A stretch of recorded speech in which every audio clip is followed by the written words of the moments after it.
I'm Debbie. And I'm Allison. And we're the Poltergals.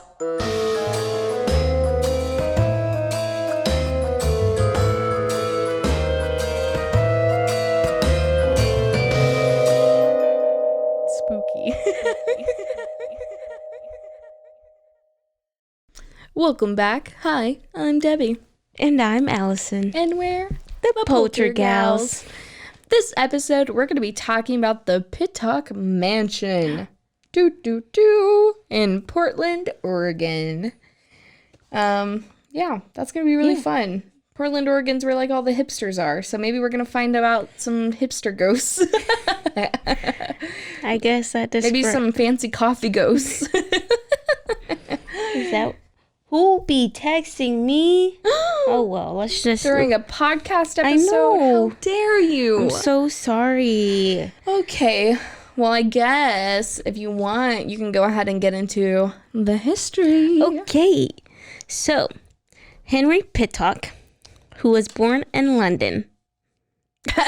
Already a note. Literally 1, 2, 3, 4, 5 words in, and there's already a note on the. Don't worry. On it. Read the note. This is a link to some of our past episodes. So if you don't, great. So it says, okay, I see you again. Gotta love the British. And if you don't know what we're talking about, go and watch or listen, whichever is fine. Whatever's better for you. Yeah, to the Savannah episode. Because, yeah. Also, why would you start in... This is all the note. This is all in the parentheses for the note. Also, why? Why would you start on this episode? Then again, why not? Dun, dun, dun. That's the end of the note. So, born in London, but grew up in Pittsburgh. There you go. You're welcome. We're 5 words into an episode and already have a tangent. Well. How do we... Listen, this show is just tangents on tangents. That's what we should call it. You're welcome. You're welcome. And in 1853, he went west on the Oregon Trail to find fortune. And in parentheses. In note. Of course he did. Because this is what they all did at the time. Man, as these people follow these trends... Oh, wait. We still follow trends to this day. End note. End of note. Yep. They were all on the Oregon Trail. Did you ever play Oregon Trail, the game? There was when you were a kid? Yeah. Like on the computer. There was like an Oregon Trail game, and it'd be like, "Oops, you died," or "Your whole party starved," or like it would like pop. Like, did you ever play that? No. Oh my gosh, I'm gonna have to find like a screenshot and show you. No. So, a year later, his future wife Georgina Burton left Missouri with her family and headed west as well. What? No. Wow. Even the women. And on June 20th, 1860, Henry and Georgina married. Aww. How sweet. Wedding bells. Aww. While he was most known for a successful newspaper publisher, Henry Pittock also built a financial empire by investing in real estate. Wow. That's really cool. I can see that happening in the near future with this economy. In this economy? And the... Oh boy. So real estate, banking, railroads, steamboats, sheep ranching, silver mining, and the paper industry. And the note, it says, a man of many hats, as we know. Again, go watch some other episodes. You'll find out about the multi-hat. The multi-hats. So it wasn't until the early 1900s that Henry Pittock started planning his mansion on the hill, a property that had panoramic views of Portland, the Willamette River, and the distant Cascade Mountains. Construction began in the year of 1912. And Henry and Georgina moved into the home in 1914 with 8 other members of the family. Wow. I don't even like 8 people. I couldn't even imagine having them live with me. I can't.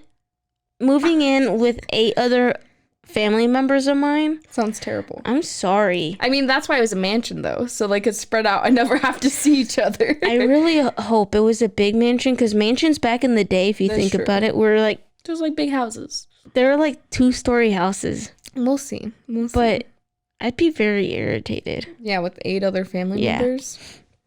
So the couple only lived in the mansion for about 4 years before they died. And then the note says, what? That seems pretty sus. So the family continued to live in the home into the 1950s. The last residents to live there was grandson Peter Ganabino, whatever. Ganabino, because this is Italy. This is not. This is Portland, Oregon. It's fine. Hey. Grantabine. He's not even from the right country. He's from London. Oh, he's from London. That's so British accent. Gantabine. That sounded terrible. I don't know what that was. So yeah. Anyway, Gantabine. Yeah. With his father Edward. Oh, Edward Cullen. Definitely. Yeah, duh. Everybody knows Come that. on. And they moved out in 1958 and put the mansion up for sale. The note. Why? Why wouldn't you put a mansion for sale that they inherited? I'd rather die than sell a mansion I inherited. Well, I mean, I guess yes. So. I mean, yes. But also, like, yes, that's a lot of money, but it's a mansion. That's true. Like, if like one of my great uncles like died and I like found out tomorrow, like, hey, you've actually inherited a mansion called what is it called? The Mansion on the Hill. I'd be like, that's a little suspicious. But I'd be like, okay, sure, I'll take it. I'm gonna put it up for sale. I'm not gonna be like an Indian giver. No, like you take it and you accept it and you're like, wow. Yeah, I'd be like, wow. I mean, it's probably haunted, but I'll take it. Oh well, I'm gonna live in it. Exactly. In this economy, a free house is a free house. Exactly. I don't care. I could have 80 ghosts in it. And I'd be like, fine. Now if I had to live with 8 living people, 80 dead people? 80 dead people, I'd take. 8 living people? That's where I start drawing some lines. Yeah. So, unfortunately, though, the mansion sat empty for 4 years and was hit by the Columbus Day storm on October 12th, 1962. Ooh. Hurricane force winds damaged roof tiles and window panes, which then allowed water to infiltrate. Yeah, that's right. Yep. That's correct. Yep. The mansion. So sad. Wow, they ruined it. I know. Soiled it. They soiled it. Just because he was so ungrateful. I know. He was like, I don't want this mansion. And then it got destroyed. So he's like, bye. It got soiled. He pulled the poltergeist. Bye. Bye. Yeah. He said, bye. Goodness. So by 1964, the mansion was in poor conditions, and the developers expressed interest in tearing it down and turning the property into a subdivision. No. Right? Why? I don't know. A subdivision, Portland. Get your act together. Come on, man. Citizens of Portland rallied and assisted the city in raising funds to purchase the property for $225. I'm really hoping that's million, because I see another comma there. So I'm really hoping I just forgot. You just forgot the extra zeros. I was gonna say only $225,000. Yeah. That's like a trailer house nowadays. I really hope it's 225 million. Okay, I'm gonna say that. Which included $67,500 raised by citizens. Wow. And then the note literally says, wow, that's a lot of dollars. Also, one for all and all for one.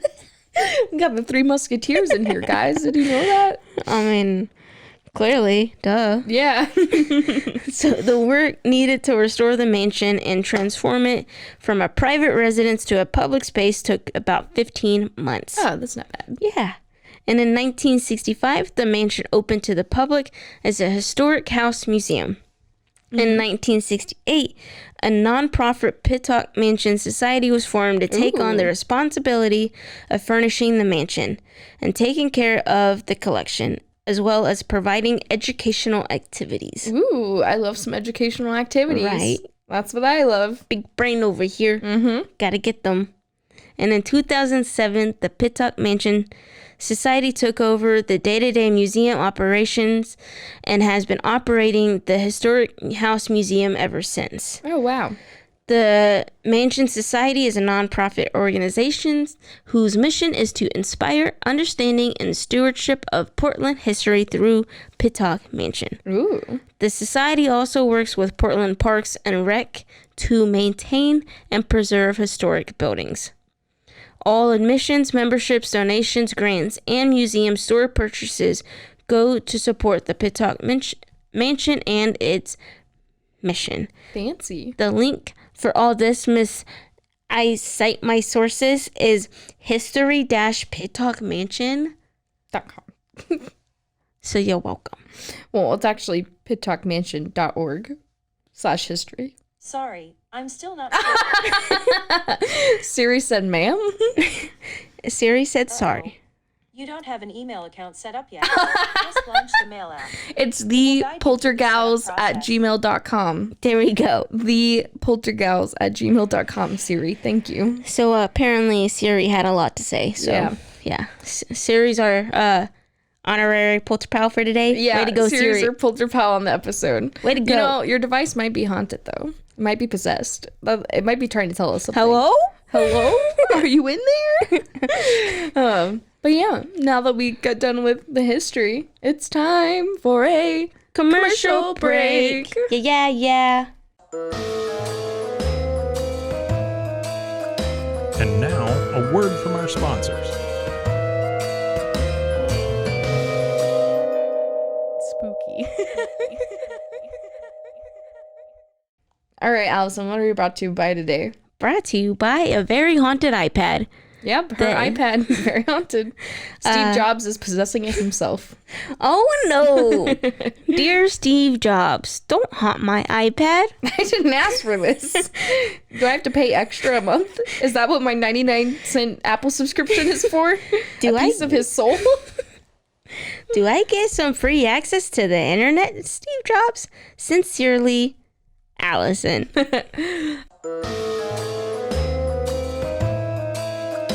And now, a word from our sponsors. Spooky. All right. I hope you guys listened to some really good commercials during that commercial break, because we didn't do anything good. We just sat here. But yeah, now we're back, and it's time to talk about the hauntings. So, in 1982, the mansion moved away from romance and onto the slasher genre with the film Unhinged. So this was actually shot primarily at night and with the mansion's exteriors and interiors. And they were actually a really large part of the movie. So if anybody's seen the movie, you know what the mansion looks like. It actually became one of the most infamous movies filmed at the Pittock Mansion. So a lot of movies and a lot of other things have been filmed here. Usually, again, like Western romances, until they started making slashers. But yeah, so it's one of the most infamous filming places. And then since the 1960s, visitors have actually reported strange activity in and around the Pittock Mansion. Who knew? Crazy. Crazy. It's almost like if it's on the show, there's a reason. It's almost like if we're talking about it, it's like haunted or something. Right? Oh my gosh, who would have thought? Who would have thought? But yeah, so ground workers and visitors alike all agree that the ghosts are not malevolent in any way. So that's good, I guess. Many assume that the ghosts are actually just the spirits of Henry and Georgina Pittock, still just living in their house. Aww. They only got to live there for 4 years before they died. So They I mean, did. Listen, if I spend all this money and move to this big house, do the Oregon Trail and go through all that, and then I finally get a mansion and I die in 4 years, I'd be so upset. Dude, I'd be crying. I mean, I'd be dead, but I'd be mad. I'd be crying. I would be crying. But yeah, so the highest reported activity actually happens in the upper rooms of the mansion. Oh, no. So visitors have reported that upon entering the rooms, they immediately smell the intense scent of rose perfume. Do you know who wore rose perfume? Actually, yes, because it's written right there. Oh my God. So, of course, it's Georgina. Duh, come on, man. So the staff believe that this is Georgina Pittock actually making her appearance known to people by the scent of her perfume. And, you know, as we talked to Cindy Little during our interview, some of the most common apparitions are often smell, because that's just what's common. And then while most visitors report feeling surprised by the smell, most of them say that they actually felt that the presence wished them no ill will. Aww. So we have another ghost mommy just taking care of her house. Ghost mommy. Yeah, just, you know. I love ghost mommies. I know, just smell like rose perfume and give you a big old hug. I mean, what, who could be mad at that? I mean, I don't know. Why would anybody get mad at that? I know, just enjoy your ghost mommy and live in the house. Yeah. Hello? Don't try and sell it like dumb grandson. Yeah. I was like, hey, I got inherited this house. I'm gonna throw it in the trash. But yeah, so they don't think that, you know, Henry or Georgina ever wish any ill will or anything.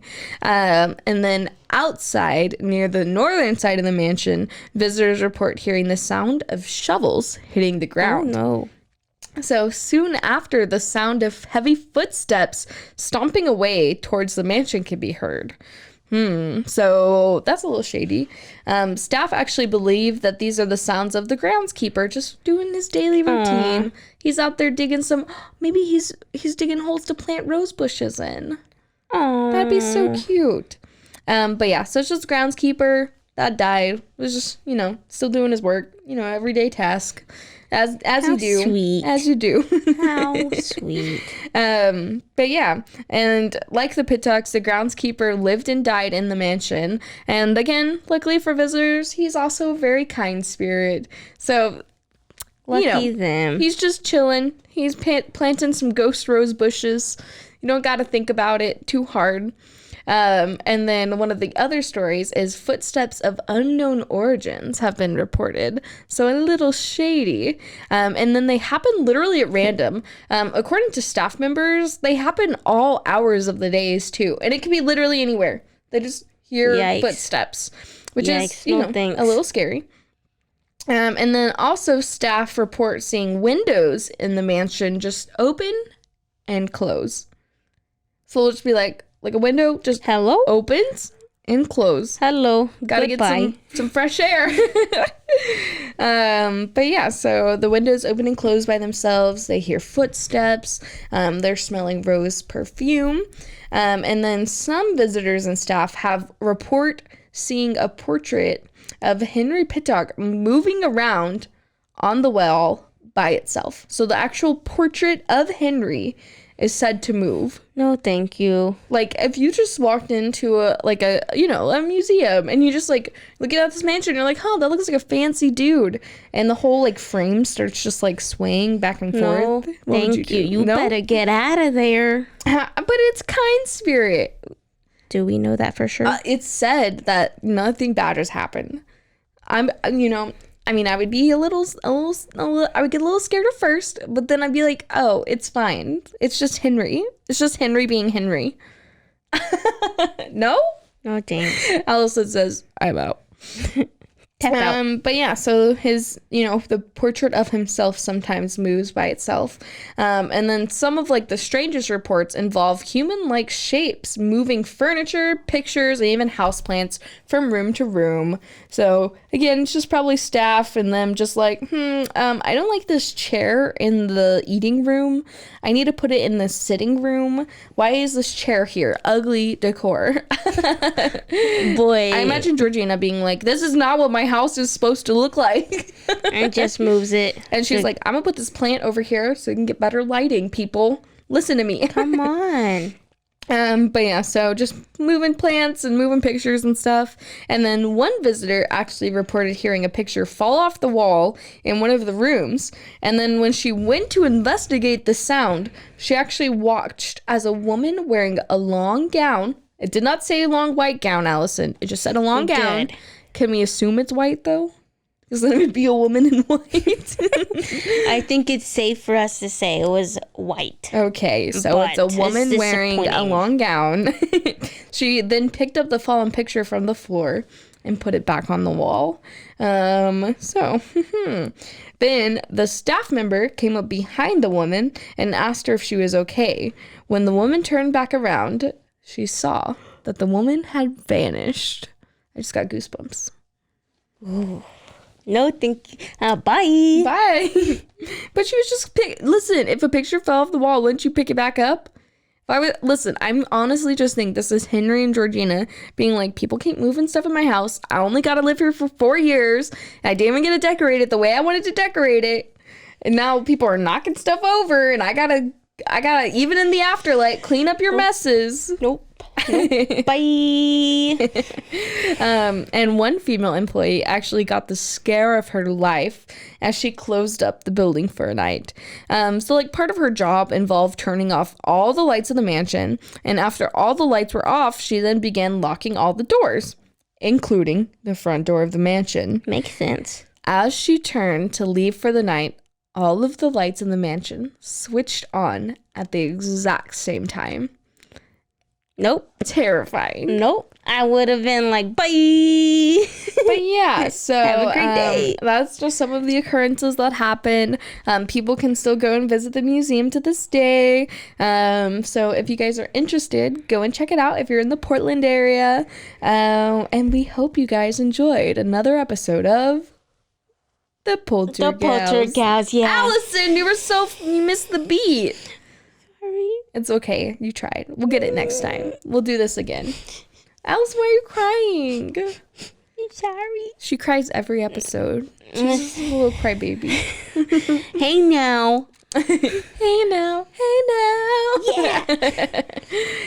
But yeah, thank you guys for listening to another episode of the Poltergals. Make sure you guys check us out on all of the platforms where you can listen and watch things like YouTube, and the Spotify, and the Apple Podcast, Apple, Google, all those things. Google, Yeah. the Google, Google. the Google. Google. But yeah, so check us out and don't forget to check out our Patreon. That's patreon.com/polterpals. And join us. You could be a polterpal. There's exclusive content you don't want to miss out on. Nope. Do you like us? Do you like this episode? I guess not, if you're not going over to our Patreon. I'm gonna go cry again. But thank you guys for listening to another episode of The Poltergals. We'll see you guys next week. Bye!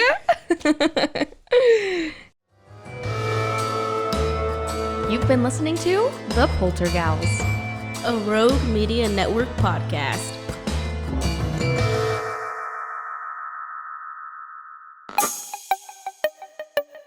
This has been a Rogue Media podcast.